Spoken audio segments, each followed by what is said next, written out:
Hello, नमस्कार। स्वागत है आप लोगों का आज के सेशन में। और मैं हूं आपके साथ सौरभ यादव। हम लोग क्लास 10th की पॉलिटी पढ़ रहे थे और पॉलिटी में चैप्टर नंबर 3 पढ़ रहे थे। ठीक है, तो आज का हमारा जो टॉपिक है वो है भारत में विकेंद्रीकरण। भारत में विकेंद्रीकरण बहुत गजब का चैप्टर है, क्योंकि अगर पिछला वाला चैप्टर आप लोग पढ़े हैं ना, पीछे वाला चैप्टर जहां मैंने केंद्र सरकार पढ़ाया है, जहां मैंने राज्य सरकार पढ़ाया है, जहां मैंने प्रोविंस की बात करी है, अगर वो चीजें समझ आपने पढ़ी है तो ये बात पूरी तरीके से आपको समझ में आएगी। और अगर वो नहीं पढ़ा है तो भैया राम राम, समझ में आएगा कछु नहीं। इसलिए पिछली क्लास जाके जरूर पढ़िएगा। ठीक है, कहानी शुरू करते हैं अब। तो देखिए, हमने पिछली वाली क्लास में आपको बताया था कि अपने यहाँ जो व्यवस्था लागू है उस व्यवस्था कहते हैं संघीय शासन व्यवस्था। क्या कहते हैं? संघीय शासन व्यवस्था। ठीक है, ये तो अपने यहाँ की व्यवस्था है। संघीय शासन व्यवस्था में हम लोगों ने ये देखा था कि जो सरकार होती है वो कई हिस्सों में, कई लेवल में, कई स्तरों में बटी होती है। तो उसमें से सबसे जो ऊपर वाला स्तर था वो था केंद्र सरकार। केंद्र सरकार के नीचे जो राज्यों को संभालने के लिए सरकार बनाई गई थी उसे हम कहते थे राज्य सरकार। राज्य सरकार। अब ध्यान से समझिएगा, हमने ये कहा था केंद्र सरकार की अपनी अलग पावर होती है, अपने अधिकार होते हैं। राज्य सरकार की अपनी अलग पावर होती है, कार्य करने के तरीके, अधिकार सब कुछ अलग अलग है। अगर केंद्र सरकार, ध्यान से समझेंगे, केंद्र सरकार के पास जितनी शक्तियां हैं, जो भी इसके पास शक्ति है, और राज्य सरकार के पास जो भी शक्ति है, मतलब इनके कार्य करने के लिए जो इनको पावर दी गई है, जो भी शक्तियां हैं, अगर इन दोनों से लेकर अगर हम स्थानीय सरकार को दे दें, हम स्थानीय सरकार को अगर दे दें तो उसको ही हम कहेंगे विकेंद्रीकरण। क्या बोलेंगे? विकेंद्रीकरण। तो एक लाइन में समझिए, आप लिखेंगे, अगर आपसे पूछेगा कि विकेंद्रीकरण का मतलब क्या होता है तो आप क्या क्या लिखेंगे? जब केंद्र सरकार और राज्य सरकार की शक्तियों को लेकर स्थानीय सरकार को दी जाती हैं तब उसे सत्ता का विकेंद्रीकरण कहा जाता है। सत्ता का विकेंद्रीकरण कहा जाता है। बात क्लियर हो गई? समझेंगे। अब वापस से अगर समझो, क्या मैंने क्या बताया? जब केंद्र सरकार और राज्य सरकार से शक्तियों को लेकर स्थानीय सरकार को दे दिया जाता है तो उसे ही सत्ता का विकेंद्रीकरण कहा जाता। ये बात क्लियर हो गई? सत्ता का विकेंद्रीकरण एकदम क्लियर कट आपको समझ में आया है। अब विकेंद्रीकरण में अगर शक्ति लेके किसे दी जाएगी भाई, हमें ये पता है कि एक होती है गांव में ग्राम पंचायत। क्या होती है ना? ग्राम पंचायत। अब ये पावर लेके गांव ग्राम पंचायत को दी जा सकती है, जो गांव होंगे, मतलब ये व्यवस्था गांव की हो रही है। अब हर जगह गांव तो है नहीं। अब जब हर जगह गांव नहीं है तो कुछ जगह नगर पालिका है, मतलब शहर है। जहां पे शहर है और शहर में होती है नगर पालिका। नगर पालिका, ध्यान से समझेंगे भाई। समझना क्या है कि विकेंद्रीकरण में केंद्र सरकार और राज्य सरकार की शक्तियों को लेकर ग्राम पंचायत या नगर पालिका में दे दी जाए तो उसे बोलेंगे सत्ता का विकेंद्रीकरण। अब आज गांव में ग्राम पंचायत की स्थापना की गई और शहरों में नगर पालिका की स्थापना की गई। आपसे क्वेश्चन पूछेगा, सर ये विकेंद्रीकरण की प्रोसेस, मतलब विकेंद्रीकरण भारत में कब शुरू किया गया? तो ध्यान में रखेंगे, भारत में विकेंद्रीकरण की शुरुआत, ध्यान में रखेंगे बाबू, कब से की गई? 1992 में। डेट याद रखेंगे, आपसे क्वेश्चन पूछा जाएगा भारत में विकेंद्रीकरण कब शुरू किया गया, तो 1992 से भारत में विकेंद्रीकरण करने की प्रक्रिया को शुरू कर दिया गया था। अब विकेंद्रीकरण में हम क्या करें? देखो, अब इधर आ जाओ, क्यों किया गया ये बात समझो। हम आपको एक बात और थोड़ा सा छोटे स्तर पर उसको समझा देते हैं कि अपने यहाँ पीएम थे राजीव गांधी। ध्यान से समझेंगे, नाम था राजीव गांधी। ठीक है, अपने यहाँ के पीएम, 6वें पीएम थे ये, 6th पीएम थे ये राजीव गांधी। मतलब कब से कब तक अगर आपके दिमाग में आ रहा हो तो आपको बताऊं 1984 से लेके 1989 तक इनका कार्यकाल था। और तमिलनाडु में एक जनसभा को ये संबोधित कर रहे थे और वहां पे एक महिला इनको बम लगा के आती है और इनको उड़ा देती है, तो इनका कार्यकाल खत्म हो जाता है। तो राजीव गांधी ने अपने सभा में एक बात कही थी कि अगर शासन, बहुत गंभीर बात कही थी उस समय, अगर शासन 1 रुपया जनता को भेजता है तो भ्रष्टाचार इतना ज्यादा है कि जनता के पास 1 रुपया किसके पास भेजता है भैया, जनता के पास भेजता है, तो जनता के पास जाते जाते वो सिर्फ 25 पैसे ही पहुंच पाते हैं।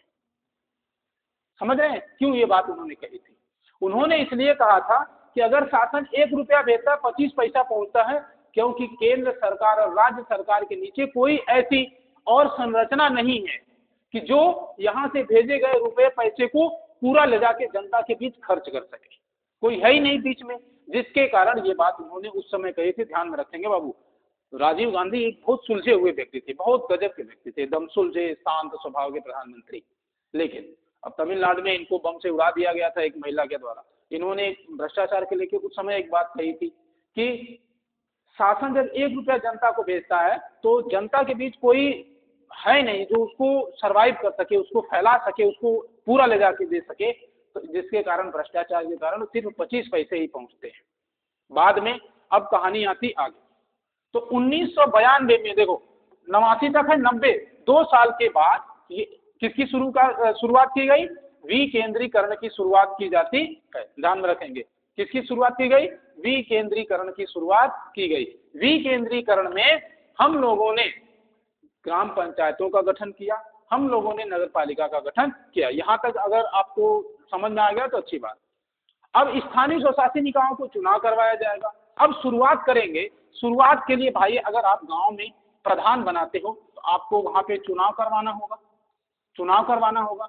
तो चुनाव के द्वारा आप ग्राम पंचायत में प्रधान, या प्रधान को कहीं कहीं पे मुखिया बोला जाता है और कहीं कहीं पे सरपंच बोला जाता है, अपने हिसाब से क्षेत्र के हिसाब से, तो इसका चुनाव होगा। ध्यान से समझेंगे, जब चुनाव होगा तो ये चुनाव किस तरीके का होगा, ये चुनाव संवैधानिक होगा। जो ये चुनाव होगा वो बाबू कैसा होगा, संवैधानिक होगा। अर्थात संविधान में इसकी बातें लिखी गई हैं, इसलिए ये संवैधानिक होगा। ऐसे रैंडम चुनाव नहीं करवाया जाएगा। बात समझ में आ रही है आप? ठीक है, समझेंगे।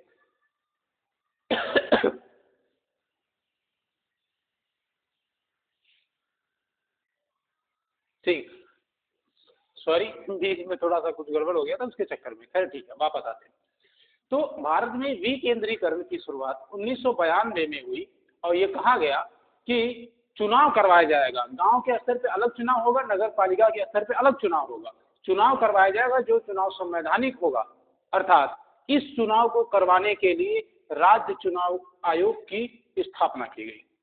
तो इस चुनाव को करवाने की जिम्मेदारी किसे सौंपी गई, राज्य चुनाव आयोग। आपसे क्वेश्चन पूछा जाएगा ग्राम प्रधान का चुनाव कौन करवाता है या नगर पालिका में चुनाव कौन करवाता है, तो आप बताएंगे चुनाव करवाता है राज्य चुनाव आयोग, इस चुनाव करवाता है। एक यह राज्य चुनाव आयोग एक स्वतंत्र संगठन है। हाँ, इस पे किसी प्रकार का कोई दबाव नहीं, अपने हिसाब से चुनाव करवाता रहता है। अब बात समझिएगा, जब कहीं पर भी चुनाव होगा, ध्यान से समझेंगे बाबू, जब कहीं पर भी चुनाव होगा तो उस गांव में या उस नगर में या उस जगह पे जो गांव में वहां जाति होगी। और हमने आपको पिछले वाले क्लास में ये बताया था कि जातियों के मायने में सरकार सब 4 जाति वर्ग में उसने बांटा है कि एक को उसने कहा कि जनरल है, सामान्य है, जिसको हम कभी कभी सवर्ण बोल देते हैं, जिसके पास रुपया पैसा ज्यादा है, जो समाज में थोड़े से संतृप्त लोग हैं। संतृप्त का मतलब है जिनके पास पैसा जो ठीक ठाक है, वो होते हैं सामान्य वर्ग में आते हैं। और अगले आते हैं ओबीसी, हैं other backward class, other backward class, जिसको हम कहते हैं अन्य पिछड़ा वर्ग। ध्यान से समझिएगा, अन्य पिछड़ा वर्ग। उसके बाद एक अन्य जात आती है जिसको एससी बोलते हैं, शेड्यूल कास्ट, शेड्यूल कास्ट, अनुसूचित जाति, क्या बोलते हैं, अनुसूचित जाति, ठीक है। अगली होती है एक अलग जाति है जिसको बोलते हैं ST, schedule tribes, schedule tribes. इसको क्या लिखेंगे, इसको लिखा जाता है अनुसूचित जनजाति, ध्यान से समझेंगे बाबू, जनजाति। अब जो चुनाव होगा वो जनरल के बीच होगा, ओबीसी के होगा, एससी के होगा, एसटी, मतलब इन 4 वर्गों के बीच होगा। अब चुनाव कैसे होगा कि अगर कोई मेल, अब यहाँ समझो यहाँ का खेला कैसे होता है समझना, एक बार मेल के लिए पद आएगा, एक बार फीमेल के लिए पद आएगा, ध्यान से समझना। मतलब अगर एक बार कोई व्यक्ति पुरुष प्रधान है तो अगली बार प्रधानी के लिए जो सीट आएगी वो आएगी फीमेल, मतलब एक बार पुरुष प्रधान बनेगा, अगली वाली सीट आएगी महिला की। अब जब जनरल सीट आएगी तो इसमें सभी लोग चुनाव लड़ेंगे, मतलब जब जनरल सीट आई, अगर आपके पास आप गांव के आसपास कोई प्रधान हो या घर में कोई प्रधान हो तो उसे पूछिएगा, वहां सीट आती है चुनाव करवाने के लिए कि जनरल सीट आई है, तो जनरल सीट का मतलब है कि उसमें सब लोग चुनाव लड़ेंगे, ओबीसी भी लड़ेगा, एससी भी लड़ेगा, एसटी भी लड़ेगा, सब लड़ेंगे, एकदम भिड़िया भसान कर देते हैं।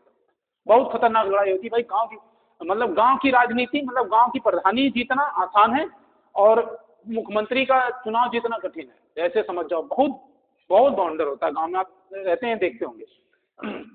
लेकिन जनरल में एक बार मेल सीट आएगी, दोबारा फीमेल आएगी, फिर अगला बार नंबर होगा ओबीसी का, तो सेम कंडीशन ओबीसी में भी होगी, एक बार मेल सीट आएगी और दूसरी बार फीमेल आएगी। बस अंतर इस बात का होगा कि जब ओबीसी की सीट आएगी, जब ओबीसी की सीट आएगी तो वो सिर्फ चुनाव लड़ने वाला व्यक्ति ओबीसी होगा, जब एससी की सीट आएगी तो सिर्फ चुनाव लड़ने वाला व्यक्ति एससी होगा, अगर एसटी की सीट आएगी तो सिर्फ चुनाव लड़ने वाला एसटी होगा। अर्थात जब सामान्य सीट आती है तो सब लोग चुनाव लड़ते हैं, जब आरक्षित सीट आती है तब उसमें सिर्फ उसी जाति का व्यक्ति लड़ेगा जिसके लिए सीट आई है, और सीट का निर्धारण राज्य चुनाव आयोग करता है। एक बार मेल एक बार फीमेल, ऐसे करके सीट का बंटवारा होता है। भाई बात समझ में आई गई ना। अगली बात समझिए, जब ये सब चीजें हो गई, अब यहाँ पे एक और आपसे पूछा जाएगा, सर चुनाव हो रहा है तो क्या चुनाव में कुछ आरक्षण का मामला है कि नहीं, तो क्योंकि आपसे पूछा जाएगा तो सबको आरक्षण नहीं है, इन ओबीसी एसटी को इनको तो अपने अपने जात के हिसाब से आरक्षण है। इसमें आरक्षण की बात जो की गई है वो महिला के लिए की गई है कि भाई जब भी कोई चुनाव होगा, इस पूरे चुनाव में 1/3 जो सीट होगी वो महिलाओं के लिए आरक्षित होगी। आरक्षित का मतलब है, जैसे एक बात बताते हैं, आरक्षित का मतलब हो सकता है डाउट हो आपको, आपके दिमाग में डाउट हो, अरे माता जी का है नहीं समझ में आ रहा। देखो बाबू, आरक्षित का मतलब है कि अगर मान लो कि कहीं पे चुनाव हो रहा है और कुल सीट, ध्यान से समझो, अगर हम मान लें कि कुल सीट 10 है, कुल सीट कितनी है 10 है, इसमें से महिलाओं के लिए जो सीट होगी, महिला के लिए जो सीट होगी वो होगी 3, मतलब 3 सीट पे सिर्फ महिलाएं चुनाव लड़ेंगी। वो अलग बात है वो जीते या ना जीते, वो अलग बात है, हाँ सिंपल सी बात है कि वो जीते या ना जीते वो कहानी अलग है। लेकिन जब आरक्षित 1/3 सीट संविधान में ये कह दिया गया है कि महिलाओं के लिए 1/3 सीट आरक्षित है, तो जब भी चुनाव होगा उसमें कुल सीट का 1/3 सीट हमेशा आरक्षित होगी। ये एग्जाम्पल मैंने आपको समझाने के लिए लिया था, लेकिन ध्यान में रखेंगे जब भी ग्राम पंचायत का चुनाव होगा, नगर पालिका का चुनाव होगा, तो इसमें महिलाओं के लिए 1/3 सीट अर्थात 30% सीट आरक्षित होती है। एकदम चकाचक गुरु, समझ में आ गया है? अब सोचो गांव का प्रधान महिला है, कितनी गजब की बात है, घुघुट करके जाएगी, और जो गांव वाले कहते थे अरे बहू है हमारे सामने बैठ नहीं सकती है या हमारे सामने खड़ी नहीं हो सकती, वो महिला जाएगी और अपने बुजुर्गों के सामने बैठेगी और कहेगी कि गांव में ये काम होना चाहिए, ये काम नहीं होना चाहिए। इसे कहते हैं भाई साहब महिला सशक्तिकरण, पावर महिलाओं की। बात समझ नहीं आप तो समझेंगे। राज्य चुनाव आयोग गांव का मतलब ग्राम प्रधानी का और नगर पालिका का चुनाव करवाता है, और चुनाव में जात के हिसाब से आरक्षण होता है, और इन आरक्षण में एक अलग आरक्षण है महिला आरक्षण, जिसमें 1/3 सीट को आरक्षित किया जाता है। तो 1/3 सीट पे और कोई चुनाव नहीं लड़ेगा, सिर्फ महिला लड़ेगी। वो अलग बात है कि वो हार जाए, सिर्फ महिलाओं को चुनाव हुआ, जीतने का बहुत अनुभव होता नहीं तो बेचारी हार ही जाती है। अब समझेंगे, जब इतनी सब कहानी समझ में आई है, अब वापस हम अपनी कहानी पे आते हैं कि सर ग्राम पंचायत का गठन कब हुआ, नगर पालिका का गठन कब हुआ। कहानी है कि सर 1992 में ऐसा कुछ हुआ था। अब समझिएगा, यहाँ पे संविधान में संशोधन किया जाता है। एक संशोधन होता है 73वां संविधान संशोधन होता है 1993 में। ध्यान से समझेंगे, 73वां संविधान संशोधन मतलब संशोधन किया गया 93 में। एक मिनट बाबू, 93 नहीं है, 92 में है ना, शुरुआत हुई थी 92 में, वो तो लागू 93 में हुआ। ध्यान समझेंगे, 73वां संविधान संशोधन हुआ 1992 में, जिसके तहत ग्राम पंचायत को जोड़ा गया। अभी मैं बताऊंगा उसके आगे, अभी हम पंचायती पढ़ेंगे। और एक अगला संशोधन किया जाता है 74वां संविधान संशोधन 1992, और जिसके तहत नगर पालिका को इसमें जोड़ा गया। अब आपसे क्वेश्चन पूछा गया है, हो सकता है कि वो आपसे पूछ ले कि जो ग्राम पंचायत का चुनाव हो रहा है उस पर नियंत्रण किसका हो सकता है, या नगर पालिका में जो चुनाव होगा उस पर नियंत्रण किसका हो सकता है। यहाँ तक हो सकता है वो ये भी पूछ ले कि सर ये लागू कब किया गया था। संशोधन तो 1992 में हुआ ग्राम पंचायत का, तो इसको लागू कब किया गया था। देखो दोनों की डेट अलग है, एक डेट है 24 अप्रैल 1993 में, अगर आप याद कर पाए तो, वैसे जरूरत नहीं है। 24 अप्रैल 1993 में ये लागू हुआ, तो ध्यान से समझेंगे, ठीक है। अब अगला है कि नगर पालिका वाला मामला सर कब लागू हुआ था, इसकी भी डेट याद रखेंगे, 1 जून 1993 में। क्या लिख दूं, यहाँ लिख दूं, चलो 1 जून 1993 में नगर पालिका को लागू किया गया, और ग्राम पंचायत की व्यवस्था को 24 अप्रैल 1993 में लागू किया गया। जबकि इसका गठन होता है 73वां संविधान संशोधन 1992 के द्वारा, और इसका होता है 74वां संविधान संशोधन 1992 के द्वारा। देखो गठन अलग समय पे हुआ है, लागू अलग समय पे हुआ है। अब जब ये सब हुआ, चुनाव हो रहा था, तो चुनाव में एक क्वेश्चन पूछा जा सकता है आपसे, ठीक है। तो इसे मिटाते हैं और कुछ और चीजें समझाते हैं इसके आगे, क्योंकि अब गांव की बात हो रही है तो थोड़ा कायदे से गांव की बात हो जाए, ताकि आपको पूरी बात समझ में भी आ जाए। समझेंगे, हमें बात करनी है पंचायती राज की। आपकी किताब में जितना दिया मैं उतना बता रहा हूँ, मतलब एनसीईआरटी में जितना दिया है मैं उतना ही बता रहा हूँ, उससे ज्यादा नहीं। आपसे क्वेश्चन पूछा जाएगा कि सर पंचायती राज क्या है। पंचायती राज का मतलब भाई यही गांव में गांव स्तर की व्यवस्था लागू करना, और 3 स्तर की पंचायती व्यवस्था होती है। मैं बताता हूँ, पंचायती राज की शुरुआत किसके द्वारा की गई, तो कहेंगे कि सर JL नेहरू। किसके द्वारा शुरू किया गया, जवाहरलाल नेहरू के द्वारा। अगला क्वेश्चन पूछा जाएगा कहाँ इसकी शुरुआत हुई थी, कहाँ पे इसकी शुरुआत हुई थी, आप कहेंगे सर राजस्थान में। कहाँ पे, राजस्थान में। राजस्थान में कहाँ पे, नागौर में।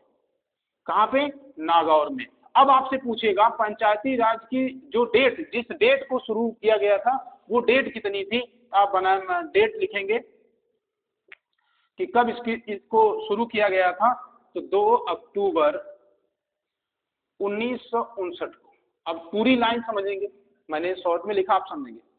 भारत में पंचायती राज की शुरुआत जवाहरलाल नेहरू द्वारा राजस्थान के नागौर में 2 अक्टूबर 1959 को शुरू किया गया था। पंचायती राज में कहा गया कि भारत में 3 स्तरीय शासन व्यवस्था लागू होगी। 3 स्तरीय शासन व्यवस्था लागू होगी। अब बात आएगी सर कौन सा 3 स्तरीय, जो हम लोग ऊपर बात किए थे वही वाला? नहीं, वो वाला नहीं बाबू। देखो 3 स्तरीय का मतलब, अब गांव में होता है तो हम कहते हैं सर गांव है, तो हम कहते हैं ग्राम पंचायत है। क्या कहेंगे, गांव है तो हम कहेंगे ग्राम पंचायत है, यही हम बोल देते हैं। अब कई गांवों को जोड़ के हम क्या बुलाएंगे, पंचायत समिति। हम क्या लिख सकते हैं इसको, ग्राम पंचायत। और इससे जो कई गांव, मतलब एक गांव है तो गांव, और कई सारे बहुत सारे गांव मिला के पंचायत समिति का गठन किया जाएगा। किसका, पंचायत समिति का, ठीक है। पंचायत समिति का गठन किया जाएगा बहुत सारे गांवों को मिला के। अगली बात समझेंगे, जब पंचायत समिति का गठन हो गया उसके बाद पंचायत समिति के ऊपर जो पावर होगी वो होगी जिला परिषद का। आप कहेंगे सर क्या इसका चुनाव ना होता है? भाई सब बताएंगे, कहीं परेशान है। जिला परिषद का देखो, ग्राम पंचायत का चुनाव होता है और चुनाव कितने साल पे होता है? 5 साल पे होता है। मतलब गांव का जो मुखिया होगा, प्रधान होगा, उसका जो कार्यकाल होगा वो कितने वर्ष का होगा? 5 वर्ष का होगा।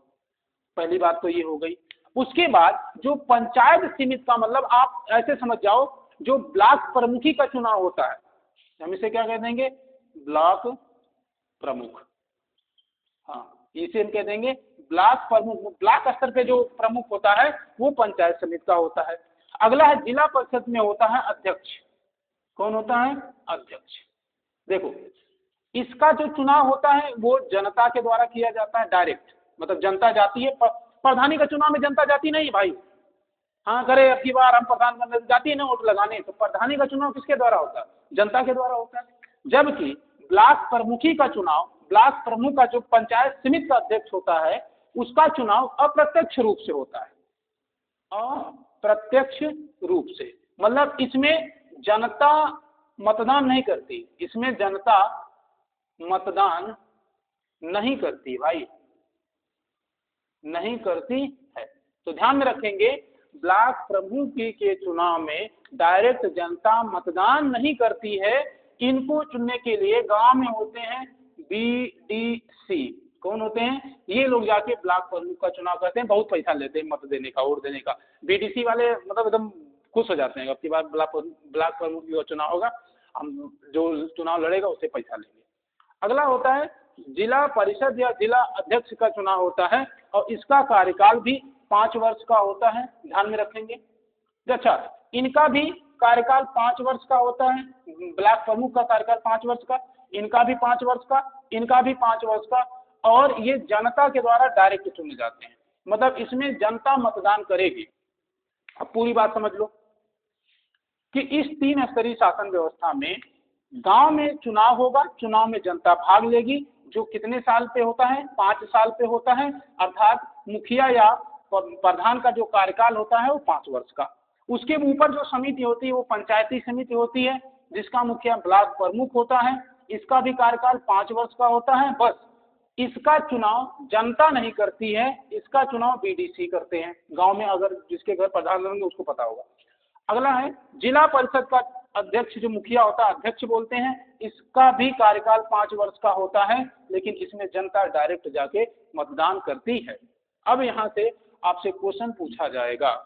अगला क्वेश्चन होगा कि सर जी ये बताओ हमें, मैं यही लिख रहा हूँ, फिर लास्ट में एक समरी टाइप में समझा दूंगा, कि अगर किसी को प्रधान बनना है तो प्रधान बनने के लिए प्रत्याशी होना चाहिए। ठीक है सर, प्रत्याशी होना चाहिए। आप बन गए प्रत्याशी, मतलब आपकी आयु कितनी होनी चाहिए प्रधान बनने के लिए? देखो, ये आयु है 21 वर्ष, मतलब आप 21 साल के हो जाएंगे तो प्रधानी का चुनाव लड़ सकते हैं। लेकिन इसमें जो आप मतदान करेंगे तब आपकी आयु सिर्फ 18 वर्ष होनी चाहिए। ये बात ध्यान में रखना है कि चुनाव में मत देने का जो आयु है वो 18 साल है, जबकि प्रत्याशी बनने के लिए, प्रधान बनने के लिए जो आयु है वो 21 वर्ष है। तो पंचायती राज भी आपको समझ में आया होगा। अब आपको एक चीज और मैं बताता हूँ, ध्यान से समझेंगे। अगर इधर ये सब चीजें समझ में आ गई हो तो मैं और कुछ चीजें बताता हूँ इसके आगे की। देखिए मैं यहाँ वहाँ लिख रहा हूँ, लेकिन आप थोड़ा सा समझदारी से काम करेंगे, ठीक है, तब मजा आएगा। हम लोगों ने कहा था कि सर शहर में भी ये व्यवस्था लागू है। हमने कहा था हाँ लागू है। तो देखो, अगर जहाँ की जनसंख्या कम है वहाँ होती है नगर पालिका। अब कितनी कम है वो मैं बता देता हूँ। अगर किसी भी शहर की जनसंख्या, ध्यान से समझेंगे, 1 लाख से ज्यादा है, 1 लाख से ज्यादा है, तो वहां क्या होगी? नगर पालिका होगी। और नगर पालिका का जो अध्यक्ष, नगर पालिका में भाई क्या होते हैं? अध्यक्ष होते हैं। देखते होंगे ना कि नगर पालिका के अध्यक्ष का चुनाव हो रहा है। तो ध्यान में रखेंगे, शहरों में जो ये व्यवस्था लागू है उसमें होती नगर पालिका, जहां पे 1 लाख से ज्यादा जनसंख्या होती है, और उसका जो मुखिया होता है उसे हम अध्यक्ष कहते हैं। लेकिन अगर कोई शहर बड़ा है, कोई बड़ा शहर है जहां पे जनसंख्या 10 लाख से ज्यादा है, ध्यान से समझेंगे, जहां की जनसंख्या 10 लाख से ज्यादा है, यहाँ वहां पर नगर निगम होता है। क्या बोलेंगे बाबू? नगर निगम होता है। और नगर निगम का जो मुखिया होता है, जो अध्यक्ष होता है, उसे हम क्या बोलते हैं? मेयर। मेयर बोलते हैं या महापौर बोलते हैं, दोनों का अलग अलग चुनाव होता है। मतलब देखो, इसका चुनाव जब होता है तब भी जनता वोट देती है, और इसका चुनाव होता है तब भी जनता वोट देती है। इसका मतलब यहाँ पे प्रत्यक्ष रूप से चुनाव होता है, और कंडीशन वही होती है कि चुनाव लड़ने के लिए जो एज है 21 वर्ष, लेकिन मतदाता बनने के लिए एज है 21 वर्ष। यहाँ तक पूरी बात अगर आपको समझ में आई, ये सम्मिलित रूप से ही हम कहते हैं भारत में विकेंद्रीकरण।